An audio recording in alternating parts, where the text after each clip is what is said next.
warm welcome to Impossible Live. I'm delighted you're joining us again. Welcome back if you're popping in again, and welcome if you're joining us for the very first time. Really delighted today to welcome an amazing and fabulous dynamic woman who I had the chance to reconnect with at Latinos in Business Succeeding Together. And I had the pleasure of meeting That is what amazing brought us Yaritza. together. It was great seeing you. What I loved about working check-in at Sandra's event was that people were asking me, where was Yaritza? They saw your book as a door prize at the door. And this woman came, she says, where is she? Where is she? I said, she was here. I'm sorry you missed her.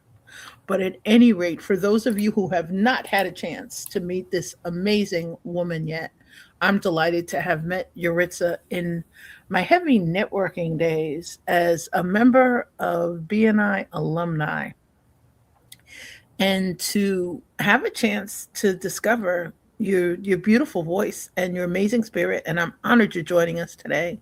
Hey, Jackie, how are you?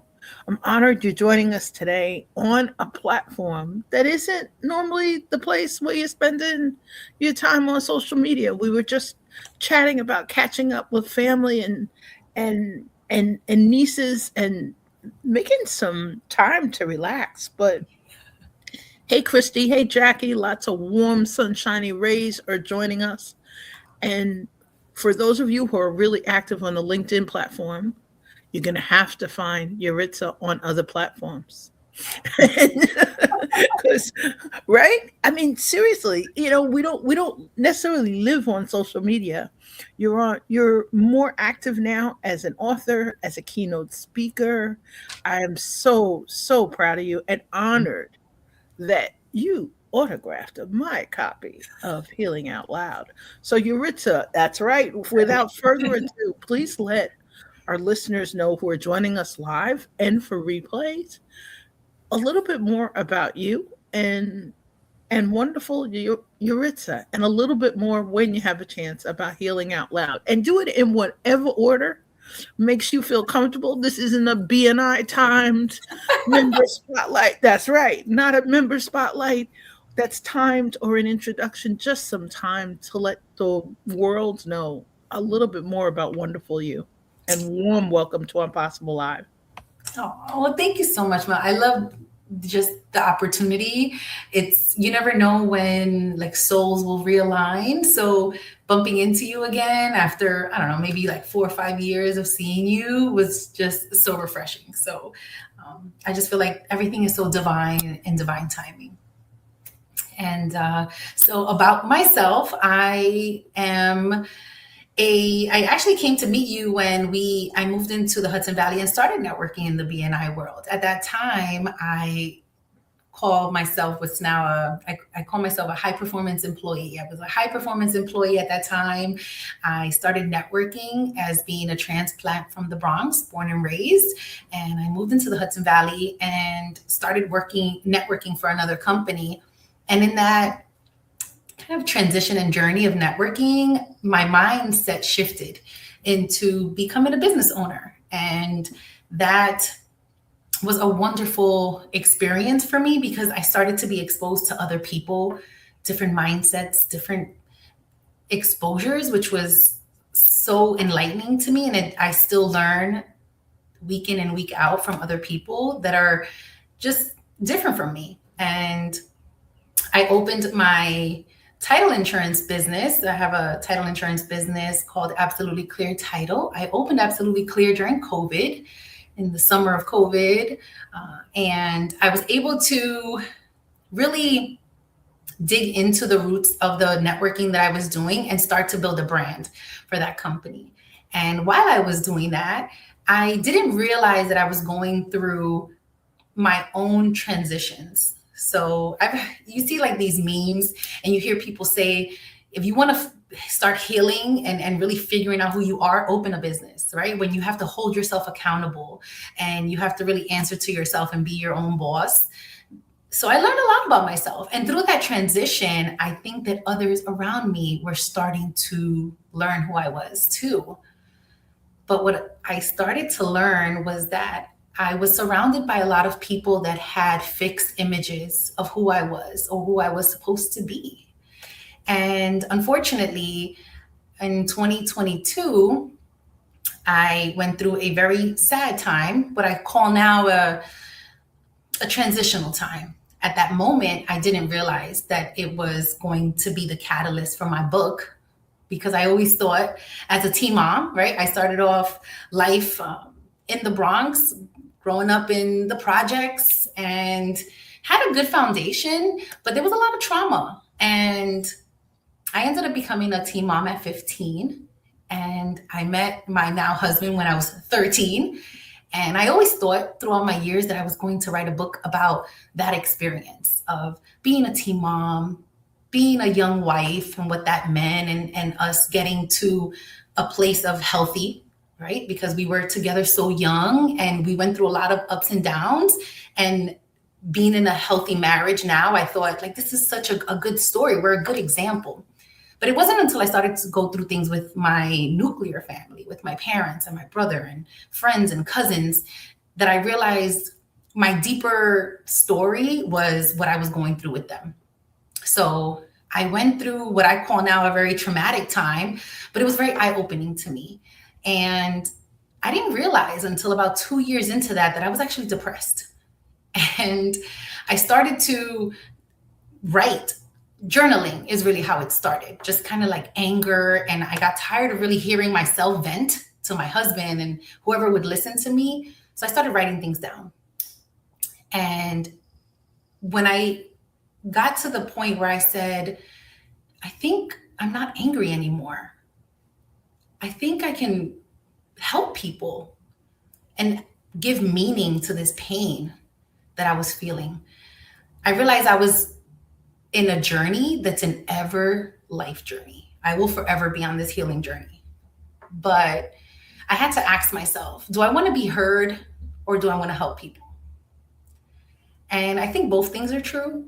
So I started to give this raw account in this book about what I call fuckery. I think it's very important to identify the things that you may have been holding dear for yourself, and then you realize that they no longer serve you.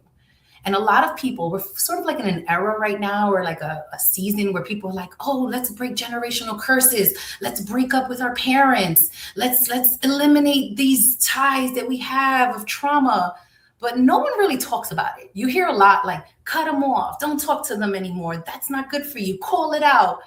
But when you make that declaration for yourself and you say, this relationship with this person that birthed me, or these people that created this foundation and gave me good memories and good human traits, there's things that are not serving me anymore. And when you step into that and have to live that decision every single day, no one talks about that. No one talks about that pain, what it means to just be driving and be crying, or have a joyous moment and then you walk away from that joyous moment and you're crying because you feel like something's missing. And I was going through that. In 2022 and 23, if you follow me on social media, you're like, wow, this girl is living her life. She is succeeding. She's happy. She's everywhere. And internally, I was crying all the time, externally, internally, when I was alone. And I just found that more people need to know that they're not alone in these situations, and that it's painful and it sucks. But you can have a community of people that say, hey, you can love people, and sometimes they're just not right for who you're supposed to be. And that's kind of what healing out loud is about. It's okay to heal out loud. It's okay to let it out, because in reality, we cannot heal in silence.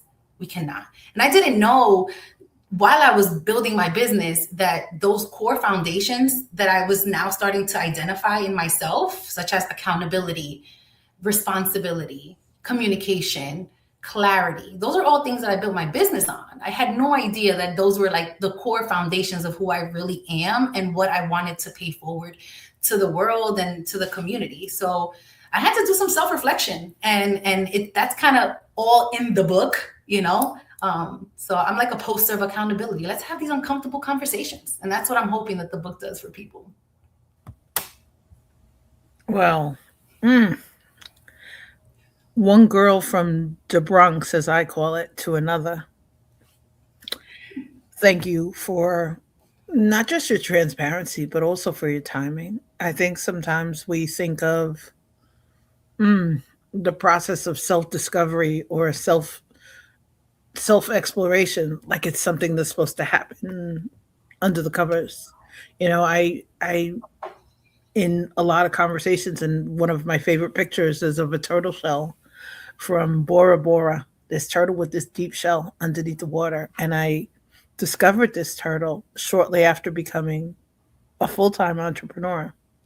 And I always thought that it was best. We're taught keep it hidden under the shell, keep it tight, keep it professional, keep it zipped, keep it on 100. Always, show up and kind of keep an eye on not the chinks in your armor, but the cracks in your mask. You're not supposed to let it show. On the other side, I love what your invitation was to entrepreneurship. It reminds me of that amazing Japanese trend where something is broken and it's repaired with gold.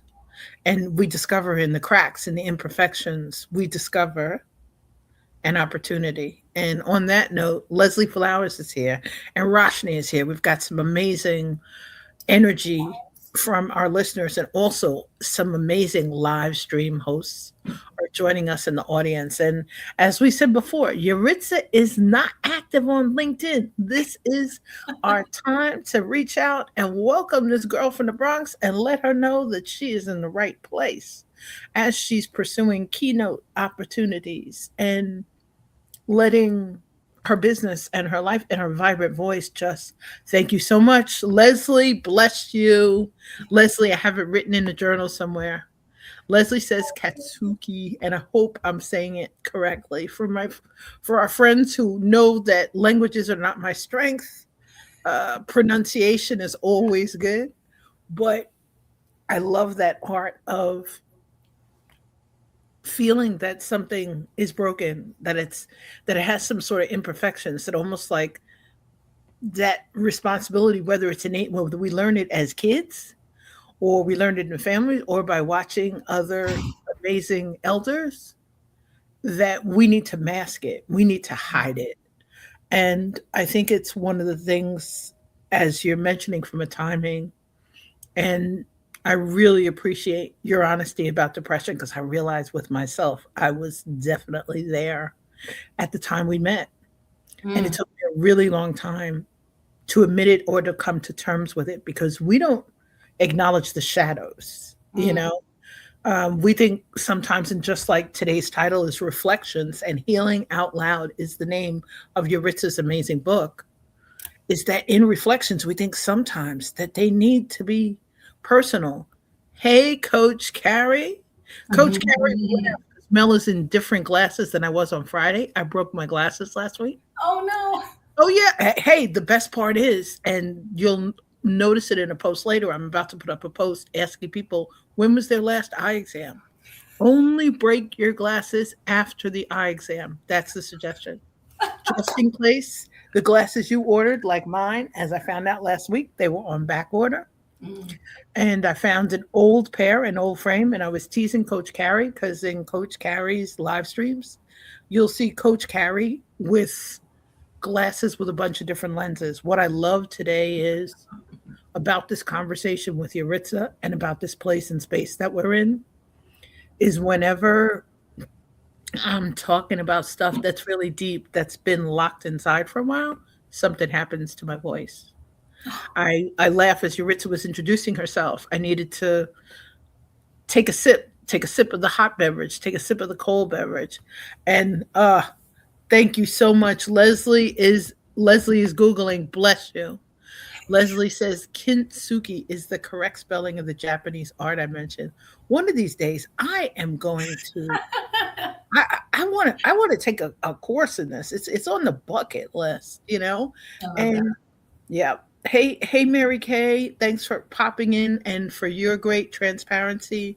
And as Christy is saying also, many of us, that word depression, it's not something that we say out loud. I think it's I think it's something that looks different on everyone. I think that when we think of the term depression, because it's almost like a new phenomenon also, right? Like most of us didn't grow up hearing this term or knowing anyone that understood what it meant. I think it's very important to understand that it looks different on everyone. I, at that time, would not have defined myself as depressed. In hindsight, I found myself crying a lot more. I found myself agitated. I thought about drinking a lot if I wasn't drinking. But it kind of hit me one morning when I woke up and I'm like doing house chores. And at 10 o'clock in the morning, I already had the desire to have a drink. And that's when it kind of like hit me. Between that and like spontaneous crying, I said, okay, there's something going on here. And that looks different on everyone. Sometimes depression means that you're just quiet or you don't have energy to do things. So I think it's important to sort of also understand that depression looks different on everyone. And there's like ebbs and flows to it.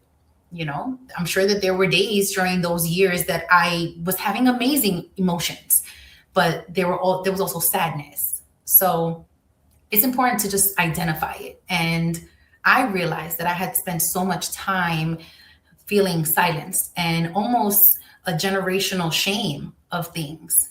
And I realized that there was no need to be shameful of these things because it can empower me. And that's really how I try to approach it. If it hurts, if I feel like it's crippling, I can use it as an advantage, as a power. And literally say, I might not understand why I feel this way. I might not understand why I'm confused. I may not understand what this means for me right now, but I'm going through this for a reason. This is empowering me for something. And really just stepping into that. And like I said, there's times even now, I mean, this is a continuous healing journey. And there's times that I'm just like, hopefully this decision that I'm making is going to help me step into that purpose more. Because I truly believe that my pain and all the things that may have been sent to hurt me or break me or test my resilience are going to be things that are going to make me better. And I'm hoping that I can share that with others and empower others, because I was that little girl that was too much or too loud or too dramatic or whatever the too much things that people like to put on you. I really strive to be an example that it's okay to take up space because we're meant to make a change. So much wisdom. And Christy's reminding us that we have to name our feelings to heal. And sometimes in some circles, we're in environments where expressing emotions, and we've been having a lot of conversations about transparency as a monthly theme in disruptive business leadership. And Roy Kowarski and Ilya Francis and Martin Stark in Roy's panels on Friday. And I was delighted because Felipe popped in to join us, Felipe Confino. And in that process of emotions, we think of them sometimes as not of something. I now think of them through the trust journey as something as part of a place setting. The same way there's a fork, there's a knife, there's a spoon. In a formal table, where we have different levels and layers of crystal of how we show up, of those different elements. I always think of them as part of the table setting. And I think what happened for me was I had to realize that Mel sometimes could feel squashed in the center of a table, not like a centerpiece, but just squashed, surrounded by kind of like you're in the middle of a buffet. And you're not sure, should I start with the salad? Should I start with, protein? Should I, grab a beverage, right? I mean, you have a lot of choices, but I think one of the things that hit me about it, and I really appreciate it because you're reminding us of the need to pause sometimes to learn the lessons. I call them now sacred pauses. I've been having them for quite a while. And I think sometimes depression exists because we're not in spaces where we feel comfortable expressing or sharing our emotions. We're not sure we're heard. We're not sure we're seen. We're not sure we're valued. Maybe a day or a minute, we're not quite sure we love ourselves that day. And I think sometimes that the process of sorting through, and I'm really grateful for having tremendous coaches and amazing Jackie Muller to help me sort through the debris part. Mm. And Christy's mentioning, you have to see these comments. Christy's mentioning depression goes a lot deeper than a present moment. It Oh, is connected sometimes, as Yaritza's saying, to some past generational trauma. Last year for Lent, I gave up guilt and shame. yeah. Ooh. And I reminded myself this year in the process that on the other side of guilt and shame were fear and regret Mm. sometimes. So that reminder to really be really, really present in what's happening now. If I'm not feeling that there's a spark behind the glasses, that may be a day I'm I'm not on the phone that day. I'm not going live that day. I'm in comments of other amazing live streams like the ones that are on Leslie Flowers' amazing carousels that she does for us weekly, where she's shouting out hot thoughts of people to tune into. And I'm in the comments, but I am sometimes just in the space of holding some space for whatever is happening at the moment. And I think Roshni says it, and I appreciate Roshni, always my love. Roshni says depression needs to be talked about openly, honestly, truthfully, lovingly. This is a soul's cry to heal, to be acknowledged, and to be filled with a beautiful life. Take the shame out of it. Mm, So powerful. I it love is. you. And from another author with Yes. live streams, another amazing mom with a beautiful voice. But Leslie Flowers is reminding us that sometimes what's empowering is that's where all our lessons are. They're in those spaces in the pauses that we don't necessarily have a chance to share with others or to acknowledge or to come out and play. And sometimes in some families, we're reminded sometimes, tough it up. Oh yeah. A bad version of it would be those who are like, suck it up, buttercup, for lack of a better word, and that the reminder that they just want to see the smiles. And I think part of it too has to do with the roles that we assume Hmm. and the stories we carry. On my dad's side, I'm Nana's oldest grandchild.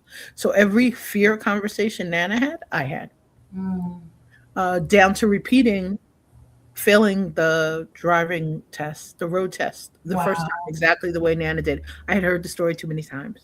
Mm. And when I took my road test, that was when the school buses were out and you had to stop when there was a school bus. Well, the street on my road test in the Bronx, I saw three school buses as I turned in the block.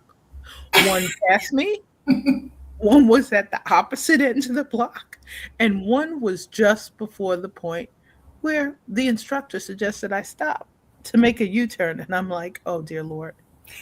I think it is a sign sometimes too of the traffic part, the stuff that we're dealing with, that Mhm. we have to navigate, and it really can feel really heavy. I thank Nana for every story, and I also thank her for spoiling me rotten. I was the oldest and the first, and I love that time with Nana. But one of the gems in Yaritza's book and in our journeys about talking about healing out loud and talking about trauma Mhm. are the hidden truths. When we find them, we Mhm. need some help navigating them because they're not always pretty. No. On the board of Fearless Hudson Valley Inc., we will celebrate our 40th anniversary at the Celebration of Hope Gala this week. My Nana was a domestic violence survivor. I didn't know this as a child. Mm. I learned this later in life after getting on the board and after my Nana passed. I never heard the story from Nana. I got to Oh. hear it from my dad at the first Celebration of Hope Gala that he attended. He watched a video about the story about intimate partner violence, about teen dating violence, about human trafficking. He Mhm. watched the video. He had no idea why he was in Anthony's Pier 9 with us, other than mom said, oh, we're getting gussied up and Mel's on the board and we're going to support her. And in between watching mom bid for the lottery board on the silent auction, and you'll laugh, I prepared three for Friday. So if you're a silent auction person, you let me know. I'll send you a link because one of those boards is filled with winners. But watching mom dance just in delight and watching my dad start telling me stories about what it was like when he and my uncle took turns as young boys. One stayed to keep an eye on my nana, and one ran for the nearest uncle who was in an adjacent building. Mm. And my dad's telling me this story during a gala, and it's National Volunteer Month. And I know part of it, like we say, the stuff we carry. I then, without realizing it, I became the Nana girl in many ways. Some will see on LinkedIn, I have the hashtag believe survivors so that you always will pause to listen to a survivor story, the ones that we're not comfortable telling you, Oh the yeah. ones that we're not comfortable sharing, whether they're my Nana's stories, my cousin Tiffany stories, my own stories. But I'm encouraging you with, as an invitation, to consider in this process of learning more about beautiful Yaritza's story, there's somebody somewhere around Oh that yeah. has a story. Very similar. I can guarantee it. I think that's why I was pushed to release the book, as raw and uncomfortable as it may be. It alludes to what Roshni put in the comments about it. Um, Rashni's comment is families and cultures, yeah, that part, also take an active part in building glass houses rather than truly looking deep at the foundation of one's existence and purpose here on earth. And I think that hits it right on the nose as to what the book addresses. There's a lot of things that I came to realize that were seen as normal and expected, not just in my family, but in my culture and in the culture of others. The book reads as if it's just like Latin culture because I'm Puerto Rican, but the reality is that it's not isolated to my community. There, it looks different in other families and other cultures and other communities, but it's that foundation of building this glass house where we don't talk about what happens in the house, we don't bring it outside, we don't throw stones, we just kind of everything just kind of gets put under the rugs, and move on, and time will heal, and all those kind of phrases that people use. I put in the book, I don't own rugs. I don't own any rugs. I don't want any rugs. We need to talk about it. And it's not for everyone, but I think it's very important that we realize that there are domino effects. And you called it debris. I love that you use that term, debris, because there is debris to our decisions. And there are domino effects to other people's decisions in our life, even if we don't want to acknowledge it at that moment. Very I think, important. and I'm encouraging you not only to tap into Yaritza's book because Yaritza's coming back. We'll keep talking about healing out loud. We'll keep changing the word in front of it because the reminder to take an active role.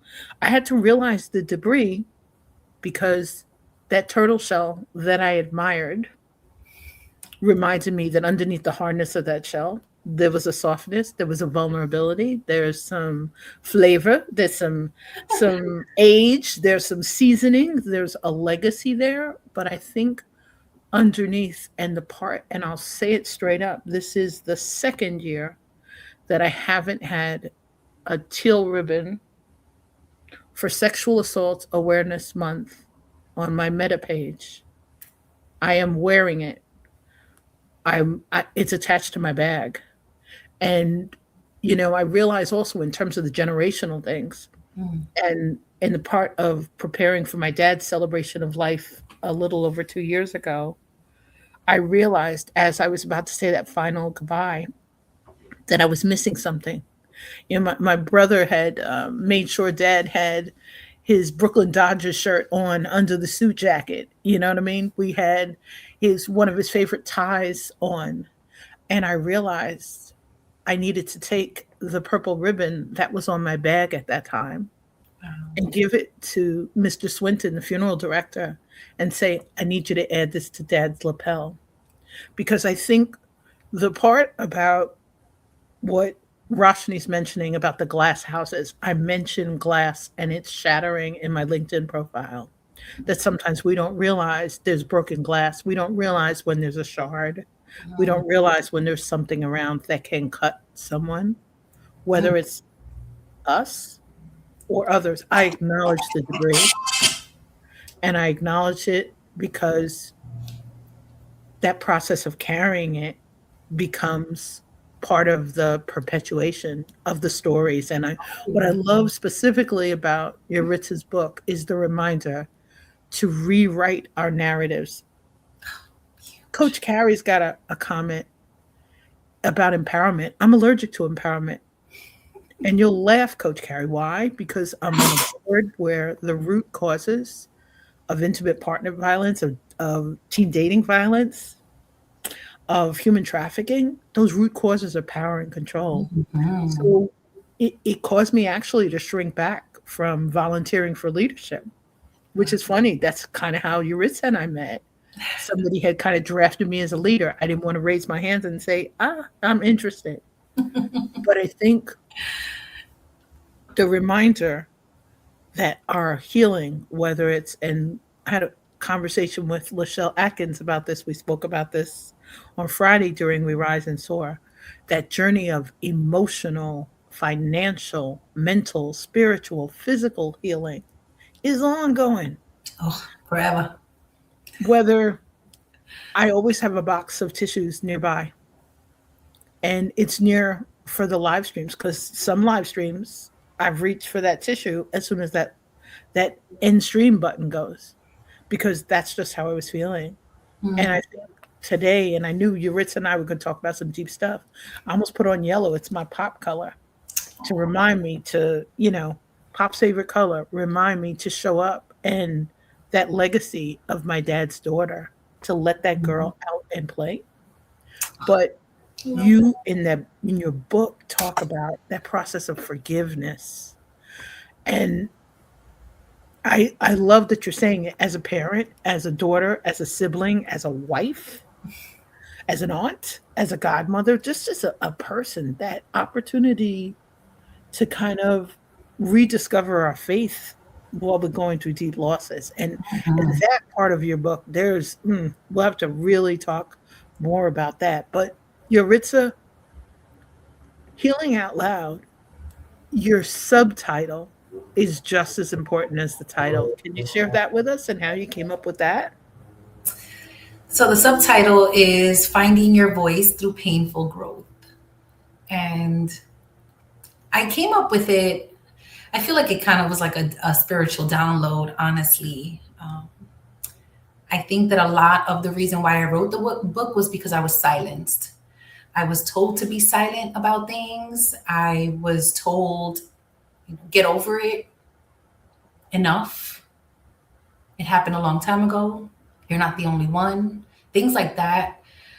Um, and I had to find my voice through that journey of pain and confusion, even if the voice was not to help me with those that silenced me.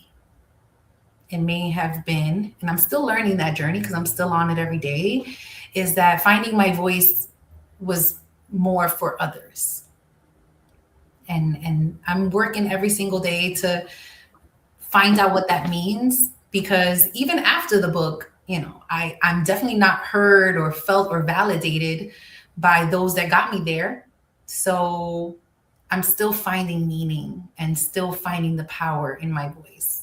But I think it's so important for us to understand that when we go through things, we have the ability to help others. I shout out inspirational influencer named Ed Milet a lot in the book, and I listen to him almost every day.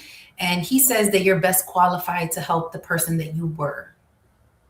And just 2-3 years ago, I was a very different person. And I know now through the work that I've done that I am best equipped to help that person, or even just that little girl that is starting her painful journey and starting to feel silenced. I'm hoping to be that example of like, hey, you can find your voice over here and have a community that can help you too.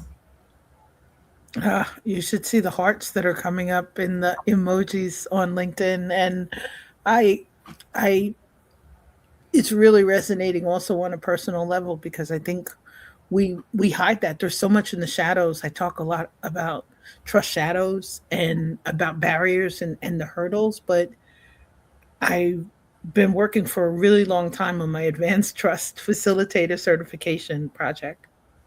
And I just had a conversation with one of my team members, Ann, today, because I realized the family dynamics part that we experience on a day to day basis, Mhm. we experience over time. It affects us as leaders, it affects us as people, it affects our roles. And sometimes people will assign the debris to another family member that they feel caused it. Ooh, And I think sometimes there's a memory that someone else shares, and that sometimes on the days when we feel braver, and I appreciate Martin Stark for mentioning psychological bravery recently. On those days when we feel strong enough to have the challenging conversation, we may find someone who has a memory or reflection that can help us dislodge some of the debris. Because I now, like Yuritsa, really because of the trust lens and the trust journey, and I'm laughing because of the breaking glasses last week. Second time I broke a pair of glasses in 18 months on Route 84 heading towards Connecticut while looking at clouds, and I'm laughing. If I had looked at the mile marker, I probably broke it at the same mile marker because that would be the deja vu part, the part that we repeat. We have channels and courses, right? We keep hearing the story over, and Mary Kay, who I want to thank you also, Mary Kay, yes. that Hopefully. Don't make me journey call. you're sharing. She shared the most beautiful post this weekend about with a lovely picture of her and her dad. And I'm here another daddy's girl as we're honoring. Keep holding space for yourself. And you're right.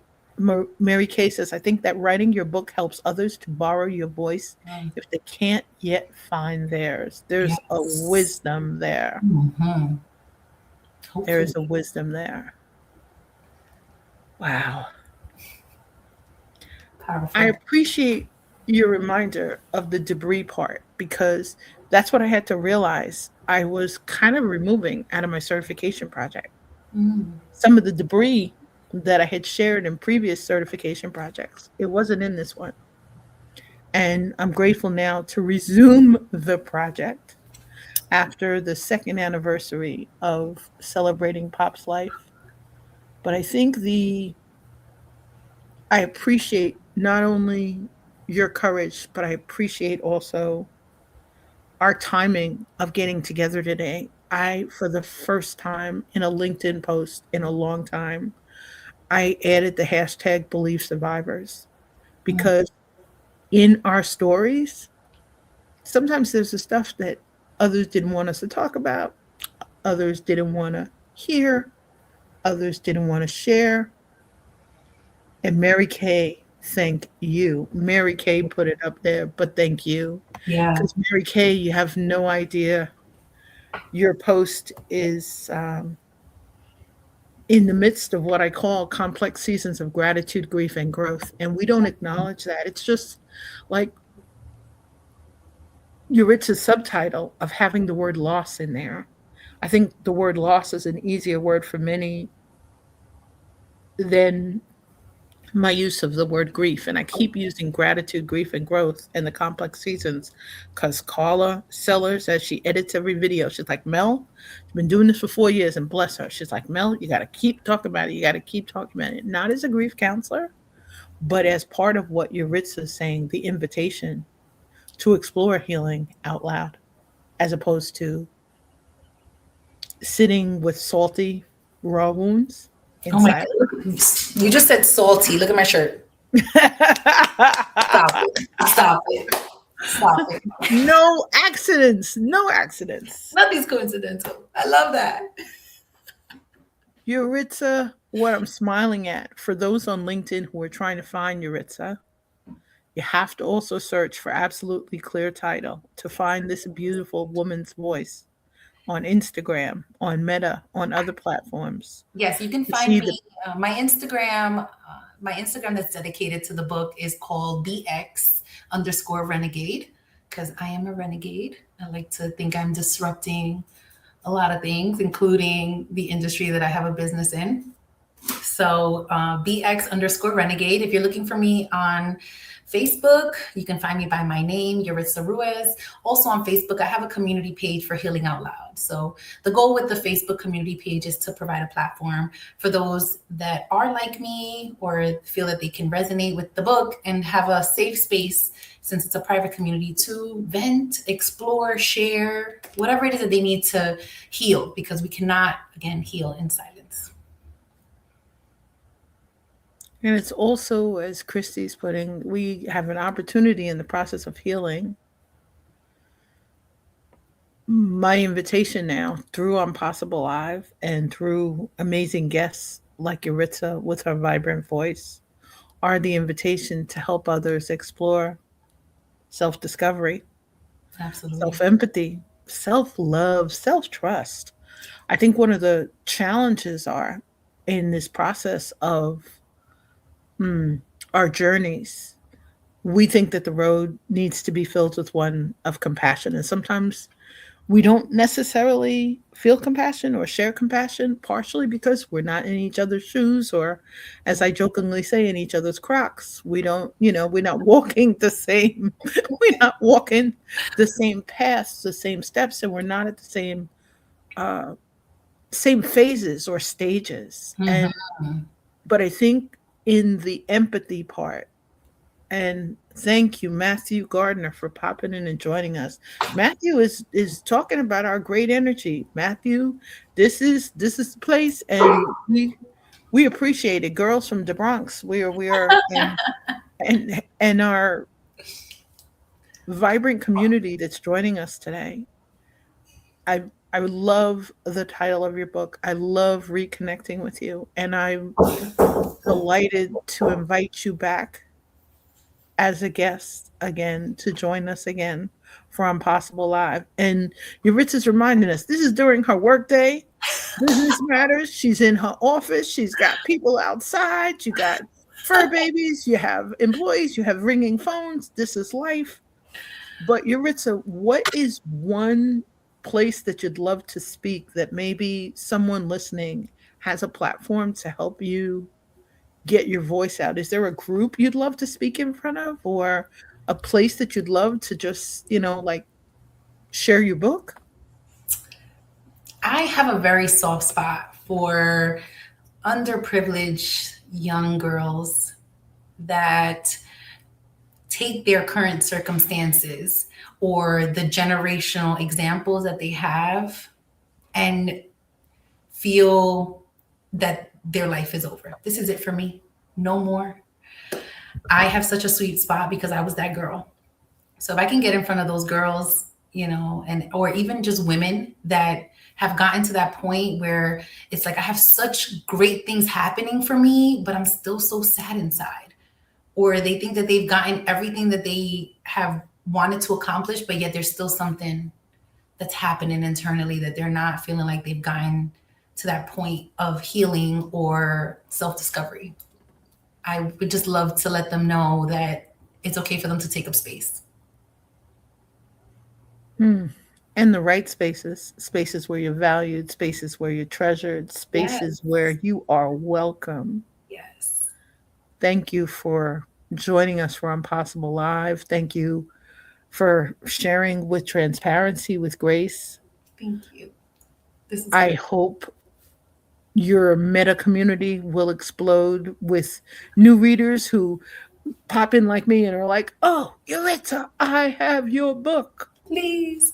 But you know what? I'm going to showcase Yuritsa for a hot second. I will showcase Yuritsa. Hold up that beautiful book so that when you have a chance, you can you can sample some of this beautiful woman's gems and the courage with which she's sharing her vibrant voice to help us discover really smiles across the miles. And as Christy's saying, when we have depression, it doesn't have to become our identity. It doesn't No. have to remain our identity. And you'll find that a lot in a lot of our conversations with Lachelle Atkins, America's Supermom, who talks about 13 years of experiencing depression and having 15 children. Hmm. We can all do that, whether you're the young single mom. And I also want to really shout you out for the fact that our relationships over time and the relationships over decades, they don't start easily, right? They don't always start under bright light. And here you are with beautiful light and grace and celebrating. Thank you. Thank you, beautiful Yaritza. Yes, and back to you. And find Yaritza on other platforms. I'm gonna shout her out. You're gonna laugh. The platform, the profile that I tagged her with on LinkedIn, you need to check out her business profile. Find her on Instagram.